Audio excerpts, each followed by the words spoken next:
ಶಾಂತವಾಗಿದ್ದ ರಾಷ್ಟ್ರ ರಾಜಧಾನಿ ದೆಹಲಿಯ ಕೆಂಪುಕೋಟೆ ಬಳಿ ಭಯಾನಕ ಸ್ಫೋಟ ಸಂಭವಿಸಿದೆ.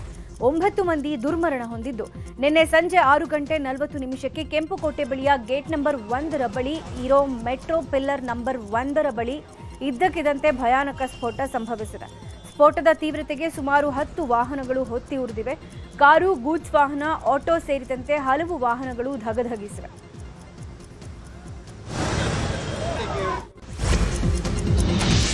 ದೆಹಲಿಯಲ್ಲಿ ನಡೆದ ಘೋರ ದುರಂತದಲ್ಲಿ ಹೆಣಗಳ ರಾಶಿಯೇ ಬಿದ್ದಿದೆ. ಭೀಕರ ಸ್ಫೋಟಕ್ಕೆ ದೇಹಗಳೆಲ್ಲ ರಸ್ತೆಯಲ್ಲಿ ಚಲ್ಲಾಪಿಲ್ಲಿಯಾಗಿ ಬಿದ್ದಿದ್ದು, ಸ್ಫೋಟದ ಶಬ್ದ ಎಷ್ಟರ ಮಟ್ಟಿಗೆ ಇತ್ತು ಅಂದ್ರೆ ಇಡೀ ಪ್ರದೇಶದಲ್ಲಿ ಭೂಕಂಪನದ ಅನುಭವ ಆಗಿದೆ. ಹಲವು ದೇಹಗಳು ಛಿದ್ರವಾಗಿವೆ. ಇನ್ನು ವಾಹನದ ಬಿಡಿಭಾಗಗಳಲ್ಲಿ ಹಲವು ಮೀಟರ್ಗಳಷ್ಟು ದೂರಕ್ಕೆ ಚಿಮ್ಮಿವೆ. ದುರ್ಘಟನೆಯಲ್ಲಿ 9 ಮಂದಿ ಸಾವನ್ನಪ್ಪಿದ್ದು, 25ಕ್ಕೂ ಹೆಚ್ಚು ಮಂದಿ ತೀವ್ರವಾಗಿ ಗಾಯಗೊಂಡಿದ್ದಾರೆ. ಎಲ್ಲರನ್ನ ಸಮೀಪದಲ್ಲೇ ಇದ್ದ LNJP ಆಸ್ಪತ್ರೆಗೆ ದಾಖಲಿಸಲಾಗಿದೆ. ಇನ್ನು ಕೆಲವರು ಆಸ್ಪತ್ರೆಗೆ ತಲುಪುವ ಮುನ್ನವೇ ಸಾವನ್ನಪ್ಪಿದ್ದಾರೆ. ದೆಹಲಿ ಕೆಂಪುಕೋಟೆ ಬಳಿ ಸ್ಫೋಟ ಸಂಬಂಧ ಪೊಲೀಸರು ಸ್ಫೋಟದ ಹೆಜ್ಜೆ ಗುರುತಿನ ಹಿಂದೆ ಬಿದ್ದಿದ್ದಾರೆ. ಸ್ಫೋಟದ ಹಿಂದೆ ಉಗ್ರರ ಕೈವಾಡ ಇದೆಯಾ ಅನ್ನುವ ಶಂಕೆ ಇದೆ. ಉಗ್ರರ ಕೈವಾಡವಿದೆಯೇ ಅಥವಾ CNG ಸ್ಫೋಟವೇ ಅನ್ನೋದು ಹಲವು ಆಯಾಮಗಳಲ್ಲಿ ತನಿಖೆಯನ್ನ ಮಾಡಲಾಗ್ತಾ ಇದೆ. ಅಮೋನಿಯಂ ನೈಟ್ರೇಟ್ ಬಳಸಿ ಸ್ಫೋಟ ಮಾಡಲಾಗಿದೆ ಅಂತ ಹೇಳಲಾಗ್ತಿದೆ. ಸ್ಫೋಟದ ಬೆನ್ನಲ್ಲೇ ಪುಲ್ವಾಮಾ ಮೂಲದ ಶಂಕಿತನೋರ್ವನನ್ನ ಬಂಧಿಸಲಾಗಿದೆ. ಸ್ಫೋಟಗೊಂಡ ಕಾರು ಹರಿಯಾಣದ ಫರೀದಾಬಾದ್ ಮೂಲದ ನಿವಾಸಿ ಸಲ್ಮಾನ್ ಅನ್ನುವವನಿಗೆ ಸೇರಿದ್ದಾಗಿದ್ದು, ಪೊಲೀಸರು ಕಾರು ಮಾಲೀಕ ಸಲ್ಮಾನ್ನನ್ನ ವಿಚಾರಣೆ ಮಾಡ್ತಿದ್ದಾರೆ. ಈ ವೇಳೆ ತಾರಿಕ್ ಅನ್ನುವವನಿಗೆ ಕಾರನ್ನ ಸೇಲ್ ಮಾಡಿದ್ದೇನೆ, ನನಗೂ ಸ್ಫೋಟಕ್ಕೂ ಸಂಬಂಧ ಇಲ್ಲ ಅಂತ ವಿಚಾರಣೆ ವೇಳೆ ಸಲ್ಮಾನ್ ಮಾಹಿತಿ ಕೊಟ್ಟಿದ್ದಾನೆ. ಕಾರು ಖರೀದಿಸಿದ್ದ ವ್ಯಕ್ತಿಗಾಗಿ ಶೋಧ ಮುಂದುವರೆದಿದೆ. ದೆಹಲಿಯಲ್ಲಿನ ಸ್ಫೋಟದ ತೀವ್ರತೆಗೆ ದೆಹಲಿಯ ಜನ ಹೌಹಾರಿದ್ದಾರೆ. ಭಯಾನಕ ದೃಶ್ಯಗಳನ್ನ ಕಣ್ಣಾರೆ ನೋಡಿದವರು ಬೆಚ್ಚಿ ಬಿದ್ದಿದ್ದಾರೆ. ದೆಹಲಿ ಕೆಂಪುಕೋಟೆ ಬಳಿ ನಿತ್ಯ ಸಾವಿರಾರು ಜನ ಸಂಚರಿಸ್ತಾ ಇರ್ತಾರೆ. ಹೀಗಾದ್ರೆ ಹೇಗೆ ಅಂತ ಭೀಕರ ಸ್ಫೋಟ ನೋಡಿದ ಜನ ಹೆದರಿಕೊಂಡಿದ್ದಾರೆ. ಘಟನಾ ಸ್ಥಳದಲ್ಲಿ ಬಾಂಬ್ ಸ್ಕ್ವಾಡ್ ಭೇಟಿ ನೀಡಿ ಪರಿಶೀಲನೆ ನಡೆಸಿದೆ. NIA ಟೀಮ್ ಪರಿಶೀಲನೆ ಮಾಡಿದೆ. ದೆಹಲಿ ಸ್ಫೋಟದ ಬೆನ್ನಲ್ಲೇ ದೆಹಲಿಯಲ್ಲಿ ಹೈ ಅಲರ್ಟ್ ಘೋಷಣೆ ಮಾಡಲಾಗಿದೆ. ಚಾಂದಿನಿ ಚೌಕ್ ಮಾರ್ಕೆಟ್, ಕೆಂಪುಕೋಟೆ ಸುತ್ತಮುತ್ತಲಿನ ರೋಡ್ಗಳನ್ನು ಬಂದ್ ಮಾಡಲಾಗಿದೆ. ಜೊತೆಗೆ ಸಂತಸ್ ಭವನ, ಇಂಡಿಯಾ ಗೇಟ್ ಸುತ್ತಮುತ್ತ ನಿಗಾ ವಹಿಸಲಾಗಿದೆ.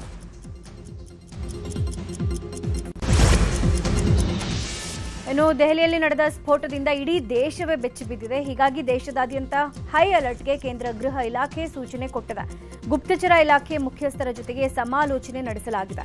ಬಿಹಾರ, ಉತ್ತರ ಪ್ರದೇಶಗಳಲ್ಲೂ ಅಲರ್ಟ್ ಮಾಡಲಾಗಿದ್ದು, ಬೆಂಗಳೂರು, ಮುಂಬೈ, ಕೋಲ್ಕತಾ, ಚೆನ್ನೈ ಸೇರಿದಂತೆ ಪ್ರಮುಖ ನಗರಗಳಲ್ಲಿ ಕಟ್ಟೆಚ್ಚರ ವಹಿಸಲಾಗಿದೆ. ಬಸ್ ನಿಲ್ದಾಣ, ರೈಲ್ವೆ ಸ್ಟೇಷನ್, ವಿಮಾನ ನಿಲ್ದಾಣಗಳಲ್ಲಿ ಹದ್ದಿನ ಕಣ್ಣಿಡಲಾಗಿದೆ.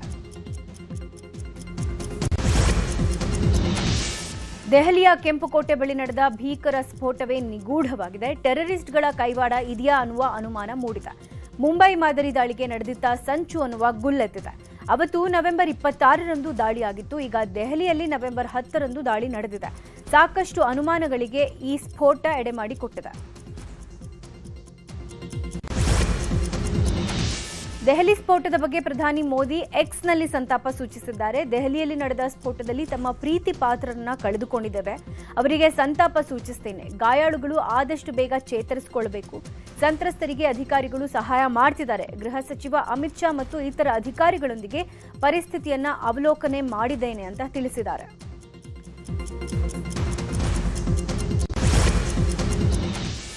ದೆಹಲಿಯಲ್ಲಿನ ಭಯಾನಕ ಸ್ಫೋಟದ ಸುದ್ದಿ ಗೊತ್ತಾಗ್ತಿದ್ದಂತೆ ಕೇಂದ್ರ ಗೃಹ ಸಚಿವ ಅಮಿತ್ ಶಾ LNJP ಆಸ್ಪತ್ರೆಗೆ ಭೇಟಿಯನ್ನ ನೀಡಿ ಗಾಯಾಳುಗಳಿಗೆ ಸಾಂತ್ವನ ಹೇಳಿದ್ದಾರೆ.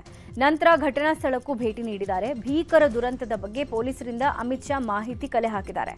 ಅಲ್ಲದೆ NIA, NCG ಮತ್ತು ಬಾಂಬ್ ಸ್ಕ್ವಾಡ್ ತಂಡಗಳು ಸ್ಥಳದಲ್ಲಿ ಪರಿಶೀಲನೆ ನಡೆಸಿವೆ.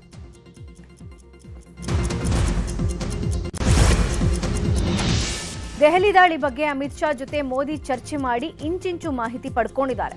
ಭಯಾನಕ ಸ್ಫೋಟಕ್ಕೆ ಕಾರಣ ಏನು, ಹೇಗಾಯಿತು, ಸ್ಫೋಟದ ಹಿಂದಿರುವ ಕಾರಣ ಏನು ಅನ್ನೋದರ ಬಗ್ಗೆ ಸಮಗ್ರ ಮಾಹಿತಿ ಪಡ್ಕೊಂಡಿದ್ದಾರೆ. ಅಲ್ಲದೆ ಸ್ಫೋಟದ ಸ್ಥಳದಲ್ಲಿ ಅಮೋನಿಯಂ ನೈಟ್ರೇಟ್ ಪತ್ತೆಯಾಗಿರೋದರ ಬಗ್ಗೆ ಮೋದಿ ಹಾಗೂ ಅಮಿತ್ ಶಾ ಮಾಹಿತಿ ಪಡೆದಿದ್ದಾರೆ.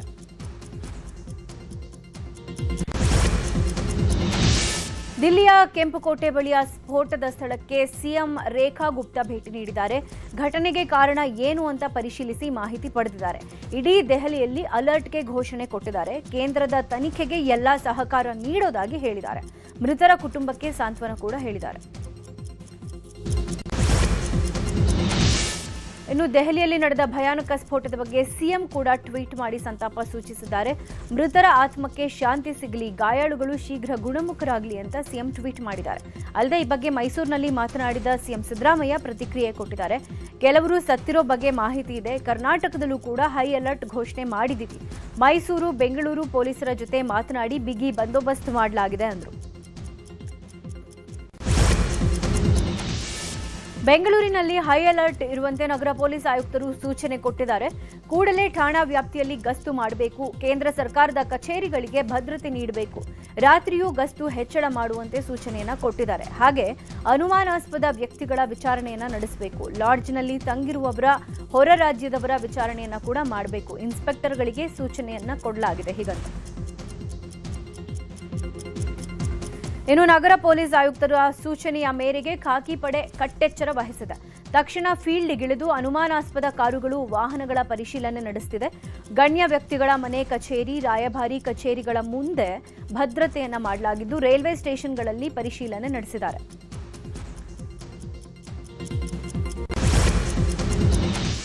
ಇನ್ನು ದೆಹಲಿಯಲ್ಲಿ ನಡೆದ ಸ್ಫೋಟ ಎಲ್ಲರನ್ನ ಬೆಚ್ಚಿ ಬೀಳಿಸಿದ್ದು, ಹೀಗಾಗಿಯೇ ಕರ್ನಾಟಕದಲ್ಲೂ ಹೈ ಅಲರ್ಟ್ ಮಾಡಲಾಗಿದೆ. ವಾಣಿಜ್ಯ ನಗರಿ ಹುಬ್ಬಳ್ಳಿಯಲ್ಲೂ ಕೂಡ ಪೊಲೀಸರು ಕಟ್ಟೆಚ್ಚರ ವಹಿಸಿದ್ದಾರೆ. ಹುಬ್ಬಳ್ಳಿ, ಧಾರವಾಡ ಪೊಲೀಸರು ಹಾಗೂ ಆರ್ಪಿಎಫ್ ಹದ್ದಿನ ಕಣ್ಣಿಟ್ಟಿದ್ದು, ರೈಲ್ವೆ ಸ್ಟೇಷನ್ನಲ್ಲಿ ಶ್ವಾನದಳ ಮತ್ತು ಮೆಟಲ್ ಡಿಟೆಕ್ಟರ್ ಮೂಲಕ ಪರಿಶೀಲನೆ ನಡೆಸಿದ್ದಾರೆ. ರೈಲ್ವೆ ನಿಲ್ದಾಣ ಪ್ರವೇಶ ದ್ವಾರ, ಪ್ರಯಾಣಿಕರ ಲಗೇಜ್ ಎಂಟ್ರೆನ್ಸ್ ಇತ್ಯಾದಿ ತಪಾಸಣೆ ಮಾಡಿ ನಿಗಾ ವಹಿಸಿದ್ದಾರೆ.